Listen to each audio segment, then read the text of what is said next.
kui me võtame nüüd NPK põhised leheväetised või võtame siis sellised Yara Vita tooted, mis on mingisuguste mikrotoitainete rikkad, ehk siis nad on ehitatud spetsiaalselt kultuurist lähtuvalt, näiteks kui me räägime grammitrellist, mis on mõeldud teraviljale või räägime brassitrellist, mis on mõeldud rapsile, siis sinna on pandud sisse just need võtmeelemendid, mida see taim kõige rohkem vajab.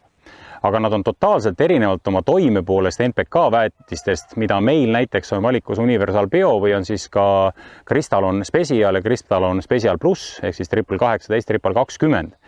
Et seda ma arvan jällegi põllumehed ei tea, on hea üle käia, et NPK tooted toimivad teistmoodi kui need nii-öelda kultuuripõhised või ühe toitainepõhised tooted. Ja Margus, äkki räägid lahti selle NPK-de efekti?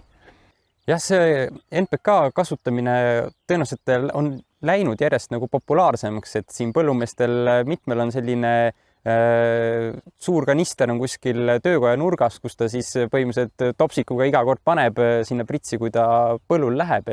Et paljudel juhtudel, kui sul just ei ole segus juba 10 toimeainet, siis see väike lisamine on päris head boonuseks, sest kui sa annad taimele sellise väikse koguse NPK-d, et sulle küll tundub, et sellised gramme või maksimaalselt kilogramme lisades sa ei saa ju anda taimele talle vaja minevaid neid põhitoitained, et nagu NPK.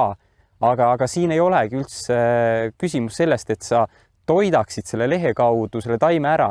Siin on tegemist sellega, et sa paned taimele niisuguse väikse signaali peale, et nüüd see leht on saanud toitu, tal värv muutub, õhulõhed avanevad, see tähendab, et ta hakkab uuesti tõmbama maasest juurde.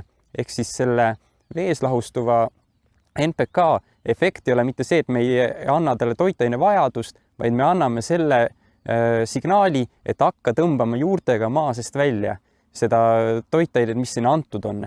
Et see muidugi tähendab, et sul peab mullas olema ikkagi nagu varu olemas, sa ei saa nagu täiesti tühja mulda minna pritsima peale NPK väetist ja siis loodad suurt saaki. Ei, et see on selline täiendav asi, mis paneb taime toituma lihtsalt.